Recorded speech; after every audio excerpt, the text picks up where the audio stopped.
तो दोस्तों आज मैं एक्सप्लेन करने वाला हूँ 2015 में आई Spanish movie the corpse of Anna Fritz को। इसकी IMDb रेटिंग है 5.9 आउट ऑफ 10 जो कि ठीक ही है। अगर आप हमारे चैनल पर नए हैं तो नीचे लाल कलर से लिखे सब्सक्राइब को दबाकर ग्रे कर दें। इससे आप हमारे चैनल से जुड़ जाएंगे और आने वाली वीडियोस को देख पाएंगे। तो मूवी की शुरुआत होती है जहां हमें एक लड़की की डेड बॉडी दिखाई जाती है जिसका नाम एना फ्रिट्ज होता है। वो एक पॉपुलर एक्ट्रेस होती है जिसकी एक पार्टी में अचानक से डेथ हो गई होती है।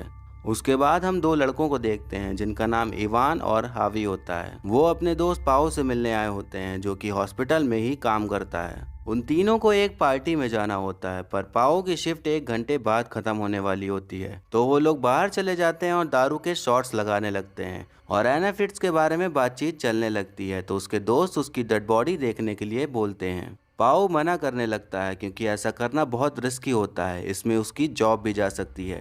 पर इवान के काफ़ी जोर डालने के बाद वो राजी हो जाता है। वो काफ़ी खूबसूरत एक्ट्रेस थी इसीलिए इवान उसे देखना चाहता था। तो हावी भी इनके साथ चलने को मान जाता है। अब पाओ अपनी जॉब को रिस्क में रखकर वो उन दोनों को मुर्दा घर ले जाता है और वहाँ एक लाश के सामने खड़ा हो जाता है। जब वो उसका कवर हटाता है तो वो लोग डर जाते हैं क्योंकि वो एना की लाश नहीं एक बुढ़ी औरत की लाश होती है। पाओ उन दोनों से मजे ले रहा होता है पर फाइनली वो एना की लाश पर जाता है और उसका कवर हटा देता है। वो काफी खूबसूरत होती है जिसे देखकर इवान की नीयत खराब होने लगती है। वो कवर को थोड़ा और नीचे कर देता है फिर उसके चेस्ट को टच करने लग जाता है। हावी को ये देखकर काफी अजीब लगता है क्योंकि एक लाश के साथ ऐसा करना ये कोई अच्छी बात तो नहीं थी। पर इवान हावी को भी उसका चेस्ट छूने के लिए कन्विंस कर लेता है। इवान के अंदर का शैतान जागने लग जाता है और अब उसे एना की डेड बॉडी के साथ सेक्स करने की इच्छा होने लगती है। हावी उसकी बात से एग्री नहीं करता पर पाओ बताता है कि उसने पहले भी एक डेड बॉडी के साथ सेक्स किया है, वो 18 साल की थी। इवान कहता है कि हमें ऐसा मौका कहाँ मिलेगा कि किसी फेमस इंसान के साथ सेक्स करने मिले। हावी इन लोगों की बातें नहीं मान रहा होता पर वो उनके दोस्त होते हैं तो भले ही वो खुद कुछ न करे पर उसे साथ तो देना ही था। वो लोग फिर ड्रग्स करते हैं और हावी और पाओ दूसरे रूम में चले जाते हैं और वहाँ इवान एना की बॉडी के साथ सेक्स करना स्टार्ट कर देता है या फिर कह सकते हैं कि उसका रेप करना स्टार्ट कर देता है। फिर उसके करने के बाद पाओ करने के लिए जाता है। जब वो कर रहा होता है तभी एना की आंखें खुल जाती हैं और वो जिंदा हो जाती है। पर पाओ को ये सब पता नहीं चलता पर जब वो देखता है तो उसकी एकदम समझ जाइए क्या बोलना चाह रहा हूँ मैं। उसकी चीख सुन के हावी और इवान उसके पास आते हैं। पाओ उनको बताता है कि एना जिंदा हो गई है। अब इवान और पाओ को टेंशन हो जाती है क्योंकि उन्हीं दोनों ने उसका रेप किया होता है तो वो कहीं पुलिस को ना बता दे, इसीलिए वो उसको मारने का प्लान बनाने लगते हैं और वहीं हावी उसको जाकर कपड़े पहना देता है। हावी इन लोगों के प्लान से एग्री नहीं करता और बोलता है कि तुम लोग ने जो उसका रेप किया है अब तुम्हें सजा भी भुगतनी ही होगी। तभी गुस्से में आकर इवान हावी को पीटना चालू कर देता है पर पाओ बीच में आकर उन दोनों को अलग करता है। तब इवान को रियलाइज होता है कि उसने हावी का सर ही फोड़ दिया है और उसके सर से काफी खून बह रहा होता है। दोनों इसका इलाज कराने का सोचते हैं बट वो बाहर नहीं जा सकते थे क्योंकि थोड़ी देर पहले ही एक हॉस्पिटल का मेंबर डेड बॉडी लेकर आया था तो ये लोग छुप गए थे और वो वहाँ का डोर लॉक करके जा चुका था। एना जिंदा तो हो गई थी पर उसकी बॉडी अभी भी पैरालाइज थी। अब पाओ और इवान हावी को दूसरे रूम में शिफ्ट करते हैं और एना को भी उसी रूम में ले आते हैं। वो हावी को होश में रखने की कोशिश कर रहे होते हैं और वहाँ फैला हुआ सारा खून साफ करते हैं। पाओ अपने कपड़े बदल लेता है तभी वहाँ पर एक लड़का आ जाता है तो एना चिल्लाने की कोशिश करती है पर इवान उसका मुंह बंद कर देता है और पाओ उसी लड़के के साथ चला जाता है। फिर हम देखते हैं कि हावी अब सांस नहीं ले रहा होता है। तब एना कहती है कि शायद वो मर चुका है। थोड़ी देर बाद पाओ वहाँ आ जाता है तो उसे भी पता चलता है कि हावी मर चुका है। पाओ रो रहा होता है तो इवान उससे कहता है कि ये बस एक एक्सीडेंट था, हमने कुछ भी नहीं किया है। तब एना कहती है कि तुम ही लोग ने ये सब कुछ किया है और इसकी सजा तुम्हें मिलेगी। तो इवान उसे अपना मुंह बंद रखने को कहता है। पाओ और इवान बाहर जाते हैं और इवान पाओ से कहता है कि अगर ये सब किसी को पता चला तो हमारी लाइफ खराब हो जाएगी, इसीलिए हमें हावी की डेड बॉडी को सेटल करना होगा और एना को मारना होगा। तभी एना अपने स्ट्रेचर से गिरकर हावी के डेड बॉडी के पास जाती है और उसका फोन निकालकर किसी को फोन लगाने लगती है पर तभी इवान वहां आ जाता है और उससे फोन छीन लेता है। वो जब कॉल हिस्ट्री चेक करता है तो पता चलता है कि उसने किसी को कॉल लगाया था पर बात नहीं हो पाई। पाओ और इवान अब एना को कहीं और ले जा रहे होते हैं तभी हावी का फोन बजने लगता है जो कि इवान के पास होता है। जैसे ही वो कॉल उठाता है तो एना फादर हेल्प मी चिल्लाने लगती है, पर तभी पाओ उसका मुंह बंद कर देता है। जब उस टाइम एना ने फोन लिया था तो उसने अपने फादर को कॉल मिलाया था, पर इवान उनसे कह देता है कि वो रॉन्ग नंबर है और गलती से मिल गया था।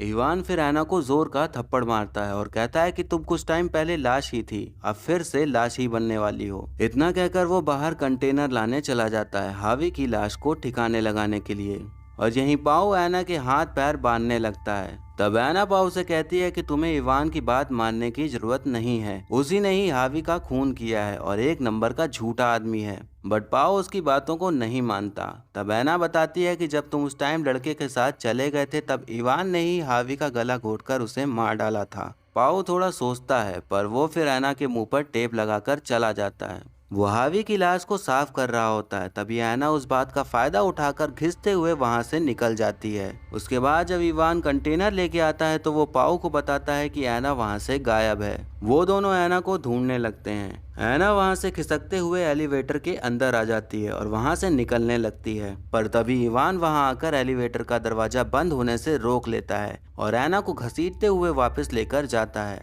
पाओ इवान से पूछने लगता है कि क्या तुमने हावी को मारा था?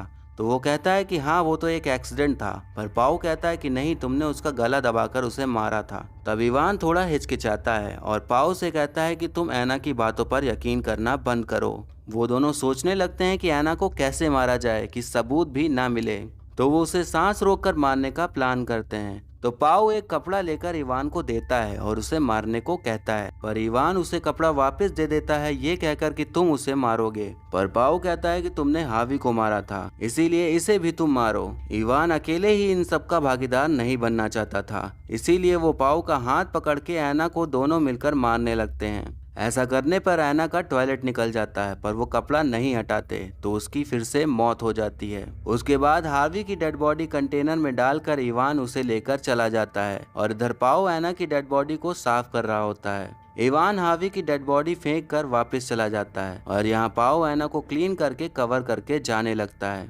पाओ वहाँ से जब जाने लगता है तो वो आखिरी बार एना का कवर हटाता है। तब एना जिंदा होती है। तब हमें एक फ्लैशबैक दिखाया जाता है। जब एना और पाओ बातें कर रहे होते हैं तो एना ने उसे कन्विंस कर लिया होता है कि वो गलत नहीं है, जो भी किया है सब इवान ने किया है। तो जब वो दोनों उसे मार रहे होते हैं तो वो पहले से ही सांस रोककर मरने की एक्टिंग करने लगती है। अब वो एक्ट्रेस थी तो मरने का रोल काफी अच्छी तरीके से निभा रही थी। तभी वहाँ पर इवान आ जाता है और वो दोनों वहाँ से जाने लगते हैं। तब इवान देखता है कि उसके पर्स में उसका आईडी कार्ड नहीं है, तो वो वापस से मुर्दा घर में जाने लगता है, पर पाओ उसे जाने से रोकता है, पर वो रुकता नहीं और जैसे ही अंदर जाता है तो उसे एना जिंदा दिखाई देती है।